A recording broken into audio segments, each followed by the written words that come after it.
temos um alto índice de sonegação, sim. Aí o contribuinte diz que é porque a carga é alta, que é por isso, por aquilo outro, mas isso também impacta o desenvolvimento porque gera uma concorrência desleal entre quem paga e quem não paga. Quem paga termina pagando menos, pagando mais e o produto dele vai ser mais caro porque o outro não está pagando. Então, tem que haver um combate efetivo a essa sonegação. Os dados aí, eu posso lhe dar esse aqui. Eu posso lhe dar a fonte depois, tá certo? Realmente foi imperdoável não ter colocado a fonte, tá certo? Mas eles são oficiais. Veja, ou foram do site da Receita, ou site do Ministério do Desenvolvimento, ou são todos dados oficiais, tá? Eu uso pouco até o do IBPT. Foi estudo que foi feito, acho que foi do IPEA, eu não me lembro bem não, depois foi que eu verifiquei, que já é a segunda vez que me disse, sexta-feira me perguntaram também. Fico devendo para você, tá bom? Mas tem um outro estudo da CPI, que eu usava antes, da CPI da sonegação, tudo bom? Veja, a CPI da sonegação, ela chegou mais ou menos a esse mesmo percentual, tá? Bom, nos últimos anos tivemos algumas medidas de positivas, que foi exatamente redução da tabela do IR, redução de tributos na crise, e aí ficou comprovado, veja, na época da crise houve uma redução de IPI sobre automóvel, linha branca, etc.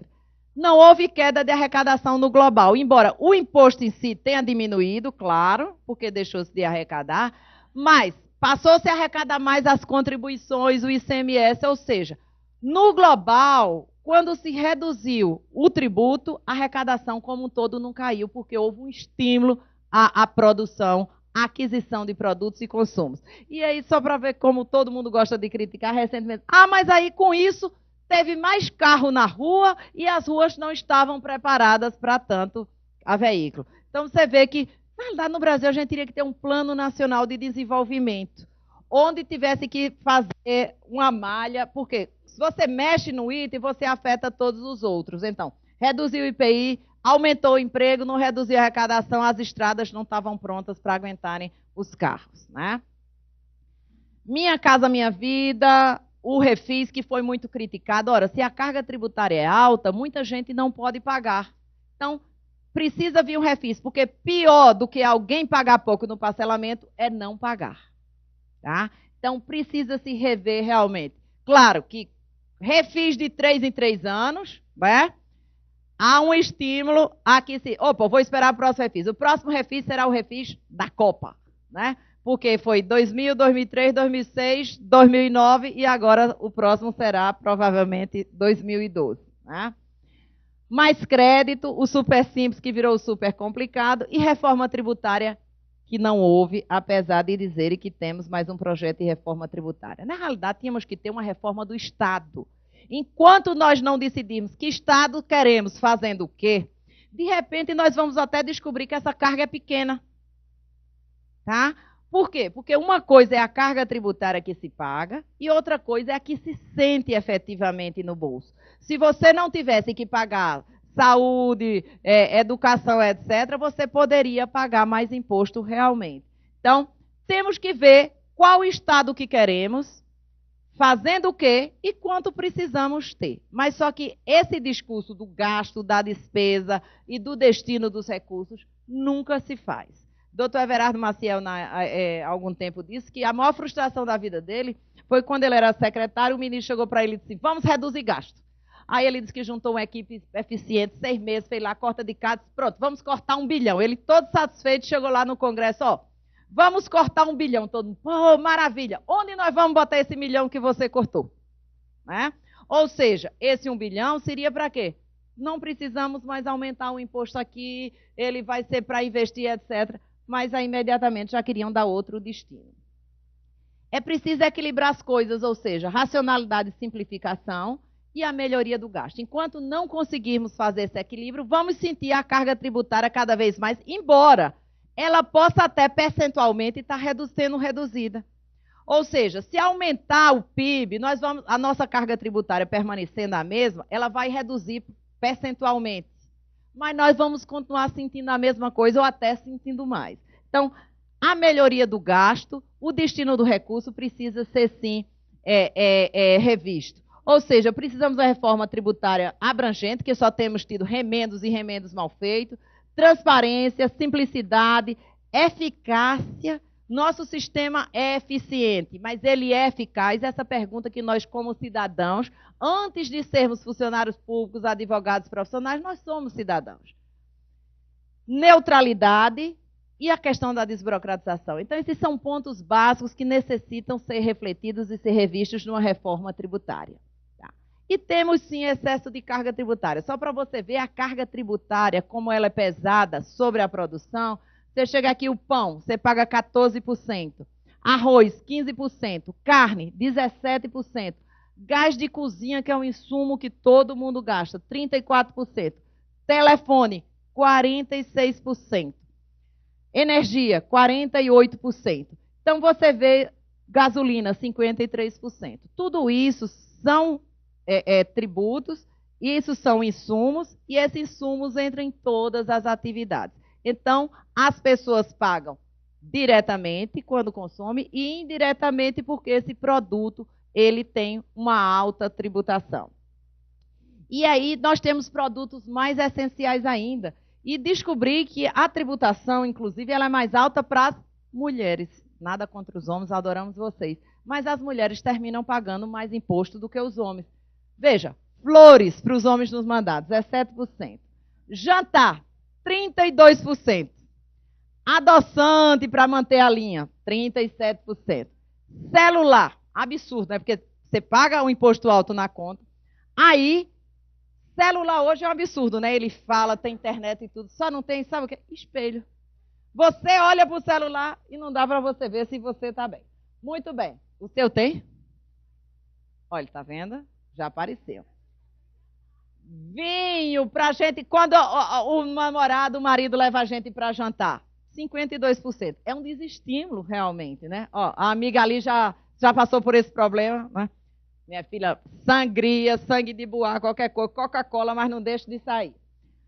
Fralda descartáveis, 54%. Perfume.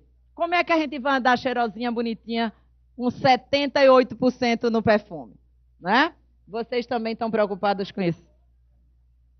Você tem que arranjar um marido, um amante ou um namorado rico, né? Porque tá bravo. E traje de noivo. Como as meninas solteiras vão casar com uma tributação dessa em cima do traje de noivo? Isso tinha que ser isento, minha gente. Estimular a família. É interessante que eu não trouxe aí, mas tem um estudo que, na realidade, embora a nossa Constituição proteja a família e o casamento, ela, na realidade, estimula a separação por meio da tributação. É verdade. Por quê?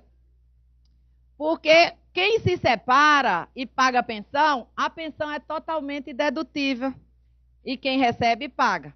Né? Então, eu já tive vários casos de planejamento tributário, né? Em que as pessoas diziam, ó, uma mulher e 3 meninos, 12 mil para cada um, o marido já tira aqui 48 de dedução do imposto sobre a renda. O único perigo, meninos, é porque ela pode gostar de ficar recebendo a pensão, arranja outra e ir embora, e você fica pagando a pensão. Você fez um bom planejamento tributário, mas pode não ser um bom planejamento familiar, né?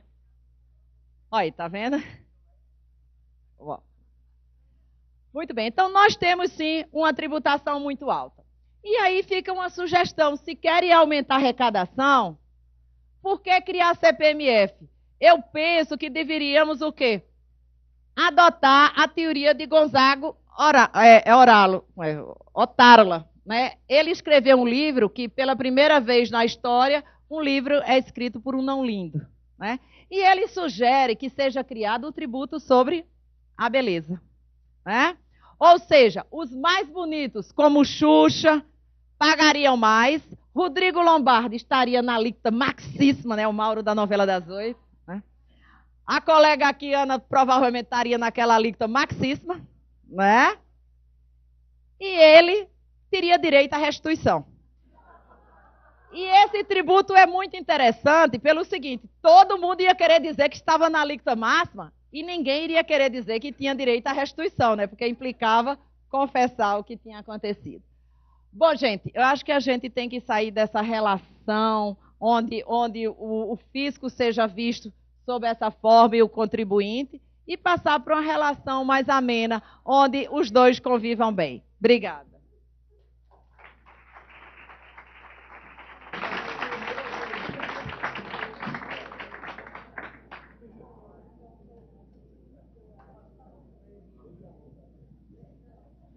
Depois dessa lição de vida tributária, né, meninas e meninos, né, a gente vai pensar duas vezes quando for comprar produtos não essenciais, não é isso?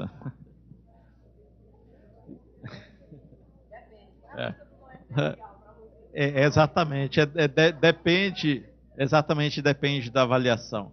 Gente, em decorrência da hora, nós vamos abrir ao debate, e aqueles que quiserem fazer suas perguntas, aproveitar a estada da professora Marielbe aqui, né? Estejam à vontade. Nós temos até 16, até 15h40 para a gente debater, tá?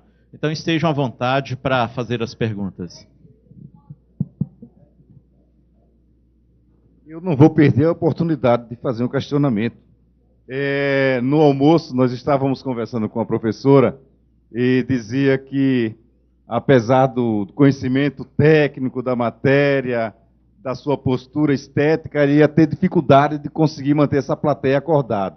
Mas ela fez isso com um brilhantismo muito grande, todos estão acordados, todos sorrindo, e ela soube movimentar, ela tratou as mulheres de meninas, e aí, minha amiga, você ganha qualquer plateia, não tem como. Parabéns pela brilhante exposição, a destreza com o tema.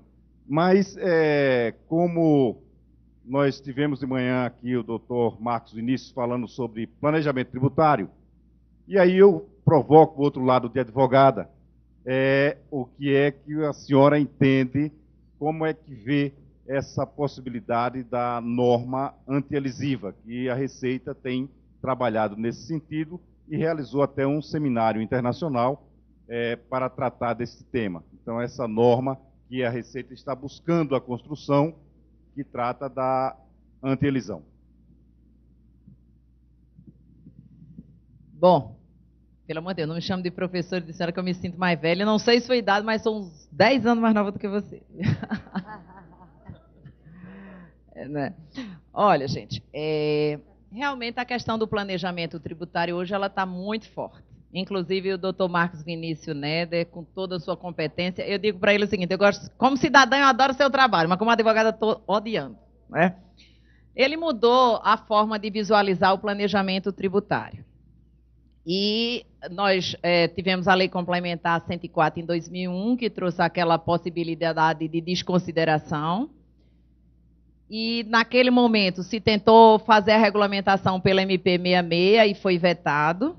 E foi pior não ter havido a regulamentação. E aí eu vou falar assim, com toda a abertura, com toda a transparência com vocês. Veja, a base do nosso sistema é a legalidade. Então, a gente deve pagar tributo com base no que está na lei. No Estado Democrático de Direito, a liberdade de ir e vir, ela é norteada pela legalidade. Quais são as bases do Estado Democrático de Direito? O que não é vedado, o que não é proibido, é permitido. Isso para qualquer ação da nossa vida. Isso também com relação à tributação. O planejamento, a gente planeja tudo. Eu tenho certeza hoje que cada um, quando acordou, né, se olhou no espelho e disse, eu boto gel, os homens, né? Não boto gel, boto a gravata vermelha, porque os homens também são vaidosos, não adianta querer que não são. Nós mulheres, então, o brinco, o anel, o sapato, a bolsa, não sei o que, tudo é planejado, o caminho por onde eu vou. Uma empresa, ela se planeja também, a empresa busca lucro, não adianta ter ilusão de achar que não busca lucro, busca lucro. Nós procuramos reduzir nossas despesas porque precisamos que sobre mais. Numa empresa, o planejamento é geral, ou seja, contábil, societário, civil, contratual, produto, etc. O item tributário é só um. Então, eu defendo que é lícito o planejamento tributário. A diferença é que o planejamento tributário precisa ser planejado, efetivamente. Ou seja, ele se